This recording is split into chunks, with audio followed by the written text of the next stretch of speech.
Au nom du Père, du Fils et du Saint-Esprit. Amen. Mes chers frères et sœurs, nous continuons dans la lancée d'hier avec encore cet approfondissement, je dirais, de ce qu'il s'est passé autour de Judas.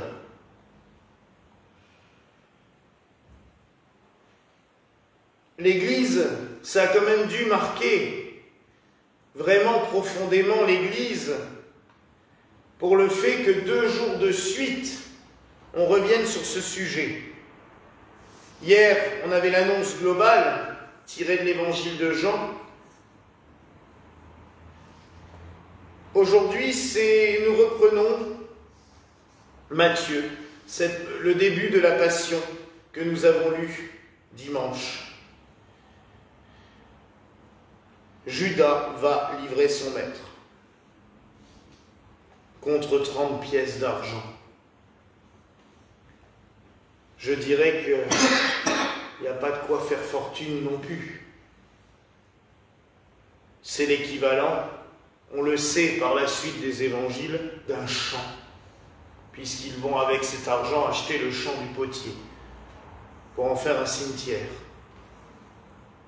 Donc il n'y a pas de quoi vraiment faire fortune avec cette somme. Et pour aussi peu, il leur offre son maître.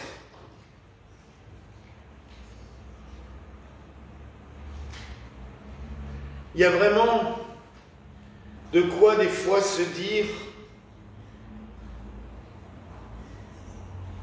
comme le Christ sur la croix, mon Dieu, pourquoi m'as-tu abandonné?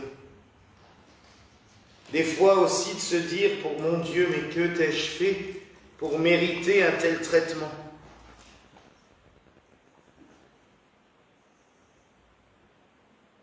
Il y aurait de quoi même s'arracher les cheveux, je dirais. Et en parallèle, le Seigneur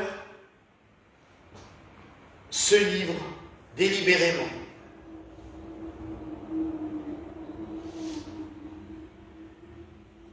Il va préparer la Pâque. Ça aussi, c'est quelque chose que je trouve très marquant dans l'évangile du jour. Et je vous l'ai déjà dit à plusieurs reprises, la liturgie de l'Église ne s'arrête jamais. Quand on célèbre un événement, on pense déjà à la suite. Toujours. Les rameaux, tout en célébrant la passion du Christ, annonçaient déjà sa victoire.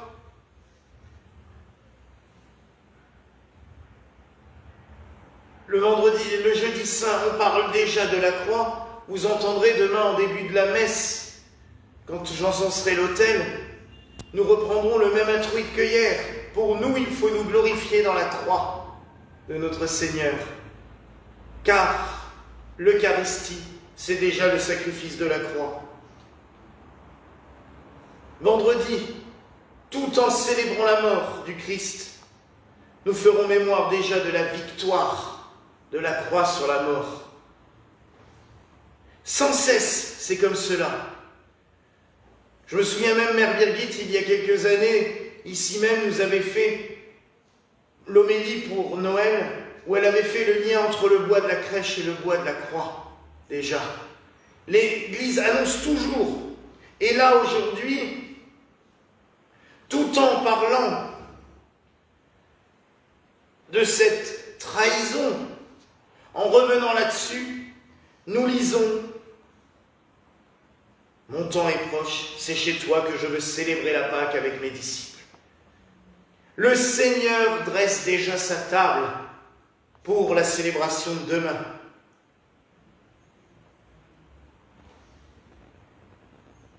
Et il y a une préface que je chanterai tout à l'heure, exprès pour ce mercredi saint. Elle n'est chantée que ce jour-là dans l'année, où justement,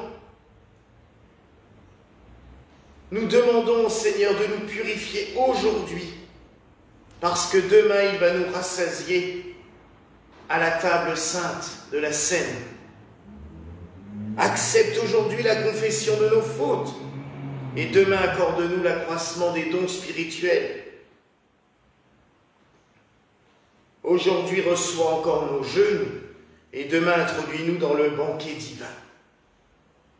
Voyez mes frères et sœurs, même si nous sommes encore dans cette angoisse, parce que, je ne sais pas vous, mais moi quand je regarde un film, n'importe quel film, et qu'il y a un traître, ça me bouffe, mais ça me bouffe. Quand vous savez qu'un de ses amis va le poignarder dans le dos, vous avez juste envie de dire au héros, mais bon sang, mais il est en train de te trahir. Et là, c'est pareil avec Judas, on sait, ça nous... Mais, nous pensons quand même déjà à demain. Alors matériellement, c'est vrai que les prêtres, ils pensent déjà à demain, parce qu'il y a tellement de préparatifs pour le jeudi saint que souvent le mercredi saint, on le survole un petit peu. Mais c'est tout aussi bien, parce que ça nous rappelle aussi que rien n'est séparé, que l'on ne célèbre pas tout au long de l'année une succession d'événements comme ça. Tout est lié par un fil conducteur. L'incarnation du Seigneur et son œuvre de rédemption. Dès sa conception dans le sein de la Vierge Marie, nous pouvons déjà célébrer l'œuvre du salut à Pâques. Et je dirais que dès la création du monde, la rédemption à Pâques était prévue. C'est pour cela aussi que lors de la veillée pascale, nous lisons le récit de la création du monde. Maman, elle aime lire ça avec Mère Birgit. Au commencement, Dieu créa le ciel et la terre, parce que c'est long. Mais pourquoi faire ceci la nuit de Pâques? Pour nous rappeler que tout a commencé à ce moment-là. Dès ce jour-là, le Seigneur prévoyait de racheter sa création, de la recréer par son Fils, par sa mort et sa résurrection. Des fois, on entend « Ah, mais le Seigneur a changé de plan. » Ah bon? Non. Non, il nous a préparé. Tout l'Ancien Testament est une préparation. Mais l'être humain n'était pas encore prêt à accueillir le Sauveur. Maintenant, encore, cette œuvre continue. Et certains ne sont pas encore prêts non plus à l'accueillir. Et il faut continuer, et continuer, et continuer. Alors oui, il y aura aussi toujours des Judas. Il y aura aussi toujours des Pierres qui au dernier moment disent « Ah non, j'y crois pas ». Mais il y aura quand même toujours la grande majeure partie de ceux qui continueront à confesser le Christ. Vous savez, je l'ai souvent dit, si demain on se retrouvait dans un état totalitaire qui interdise de prier Dieu, ça pourrait arriver, c'est déjà arrivé. On rappelle quand même qu'en 1793, les catholiques en Vendée, on les faisait griller dans les fours à pain. Donc bon, ça pourrait arriver. Comme ça, je me sens une âme de martyr. Comme Philomène, comme Agnès, comme Sébastien, j'irai. Mais est-ce que face à face, avec le danger, on ne serait pas tous comme Pierre? Oui, non, mais vous savez, j'y crois, oui, mais bon, il y en a toujours eu, il y en aura toujours. Beaucoup, pendant la Révolution, ont fait ça. Bon, souvent, en arrière-plan, ils défendaient. J'ai encore lu une histoire merveilleuse cet après-midi d'un maire d'un petit village d'après Perpignan qui, en façade, était un très bon révolutionnaire, anticlérical et tout. et qui derrière avait été récupérer le Saint-Sacrement dans le tabernacle de l'église et qu'il l'avait caché dans le plancher de sa ferme. Et tous les soirs, pendant 2 heures, il était à genoux sur le plancher de sa ferme pour adorer le Seigneur. Mais en façade, c'était un mot révolutionnaire pour éviter justement qu'on profane le Saint-Sacrement. Et oui, il y a toujours, et des épreuves, il y en aura toujours dans l'histoire du salut. Tant qu'il y aura des hommes, mon père spirituel qui disait ça, tant qu'il y aura des hommes, il y aura de l'hommerie. C'est ça, et c'est vrai. Il ne faudra jamais s'attendre à ce que tout le monde soit parfait. Mais justement, et c'est ça que je trouve beau, c'est que notre Seigneur Jésus-Christ a accepté de vivre tout cela. Même les trahisons, même les reniements. Et pourtant, il a continué jusqu'au bout. Et il nous a donné la vie. Il nous a donné le salut.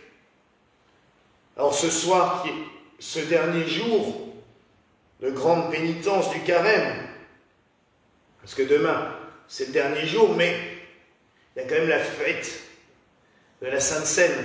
Donc c'est un jour de joie et de gaieté.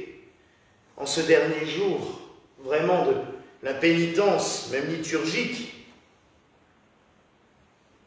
supplions le Seigneur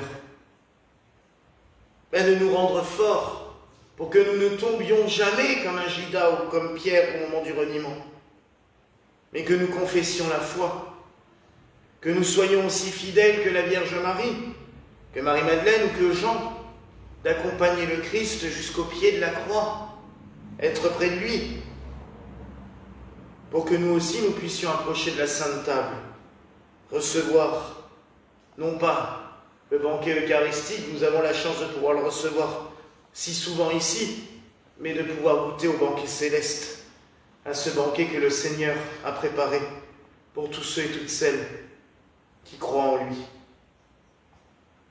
Alors supplions le Seigneur ce soir tout particulièrement et bénissons-le déjà en avance pour ce banquet eucharistique auquel il nous invite.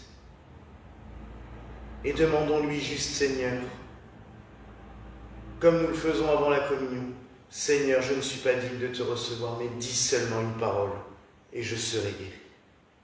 Voilà la grâce que je nous souhaite en ce jour, au nom du Père, du Fils et du Saint-Esprit.